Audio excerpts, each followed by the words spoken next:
Hi அனைவருக்கும் வணக்கம். எல்லாரும் எப்படி இருக்கீங்க? இன்னைக்கு வந்து கத்திரிக்காய், முருங்கைக்காய், மாங்காய் போட்ட ஒரு அட்டகாசமான சாம்பார் ரெசிபி பார்க்க போறீங்க. இந்த மூணு காயும் அந்த பருப்போட சேர்த்து நம்ம சாம்பார் வைக்கும் ஒரு மேஜிக் நடக்க பாருங்க. சூப்பரா இருக்கும், டேஸ்ட் வேற லெவல்ல இருக்கும். இது யார் செஞ்சாலுமே நல்லா இருக்கும். தண்ணி எண்ணெய் வச்சாலும் சரி, கெட்டியா வச்சாலும் சரி, எல்லாமே சூப்பரா இருக்கும். இன்னைக்கு வந்து ஒரு நல்ல ஒரு சாதத்துக்கு ஊத்தி சாப்பிடுற மாதிரி ஒரு சாம்பார் ரெசிபி தான். எப்படி செய்யலாம்னு பார்க்கலாம். வாங்க வீடியோக்குள்ள போலாம். சாம்பார் வைக்கிறதுக்கு ஒரு 100 கிராம் துவரம் பருப்பு எடுத்து கழுவி நல்ல தண்ணி ஊத்தி வச்சிருக்கிறேன். கொஞ்சமா மஞ்சள் சேர்த்து இருக்கிறேங்க. இது கூட ஒரு 5 பல் பூண்டு மட்டும் சேர்த்திட்டு இதை ஒரு 4 விசில் விட்டுட்டு அப்புறம் ஓபன் பண்ணி பார்ப்போம். இப்ப பருப்பு 4 விசில் விட்டு இறக்கி வச்சாச்சுங்க. அடுத்து பேன் அடுப்புல வச்சு ஒரு 2 டேபிள் ஸ்பூன் வந்து ஆயில் போட்டிருக்கேன். டீஸ்பூன் சீரகம், டீஸ்பூன் கடுகு, கொஞ்சமா குருமிளகு சேர்த்துக்கலாம். அடுத்தது ஒரு 10 பல் பூண்டு, வெங்காயம் ஒரு கைப்பிடி சேர்த்துக்கலாம். இது கூடவே கருவேப்பிலை. சாம்பாருக்கு 3 காய் எடுத்திருக்கிறேங்க. 2 கத்திரிக்காய் எடுத்து நீளவாக்கில் நறுக்கியிருக்கேன். 2 முருங்காய் நீளவாக்கில் நறுக்கியிருக்கேன். அதுக்கடுத்து பாத்தீங்கன்னா மாங்காய் துண்டு வந்து இந்த மாதிரி ஸ்லைஸா கட் பண்ணிருக்கேன். பாக்குறதுக்கு நல்லா இருக்கும், சாப்பிடறதுக்கு சூப்பரா இருக்கும். இப்ப இது ஓரமா இருக்குங்க. அடுத்தது பெரிய தக்காளி 2 நீளவாக்கில் நறுக்கிறேன், சேர்த்துக்கலாம்.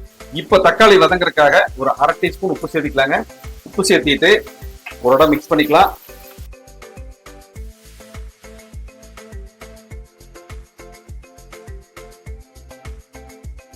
இப்ப காய்கறிகள் எல்லாம் மிக்ஸ் பண்ணி வச்சுங்க. இப்ப சாம்பார் தூள் சேர்த்துக்கலாம். அதாவது சின்ன ஸ்பூன்ல 2 டீஸ்பூன் வந்து 1/2 டீஸ்பூன் தனி மிளகாய் தூள் கொஞ்சமா.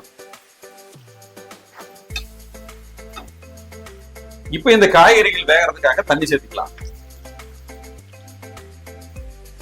தண்ணி சேர்த்தியாச்சு. இப்ப இதை மூடி போட்டு ஒரு 5 ல இருந்து 7 நிமிஷம் நம்ம வேக வச்சுக்கலாம். இடையில திறந்து கலக்கிக்கலாம். பாருங்க, காய்கறிகளை ஒரு 90% வெந்துருச்சு. இந்த ஸ்டேஜ்ல சின்ன நெல்லிக்காய் சைஸ் புளியை கரைச்சி வச்சிருக்கேன். கொஞ்சமா சேர்த்துக்கலாம். நம்ம தக்காளி நிறைய சேர்த்துக்கிறோம், கொஞ்சமா சேர்த்து இது மறுபடியும் மூடி போட்டுடலாங்க. ஒரு 2 நிமிஷம் கொதிக்கிட்டோம். இப்ப காய்கறில பாருங்க நல்லா வெந்துருச்சு. நம்ம வேக வச்ச பருப்பு 100 கிராம் துவரம் பருப்பு சேர்த்து வச்சுங்க. அடுத்து உப்பு ஒரு 1/2 டீஸ்பூன் சேர்த்துக்கலாம். நம்ம ஏற்கனவே 1/2 டீஸ்பூன் சேர்த்திருக்கோம். இப்போ நல்லா கலந்து விட்டுலாம்.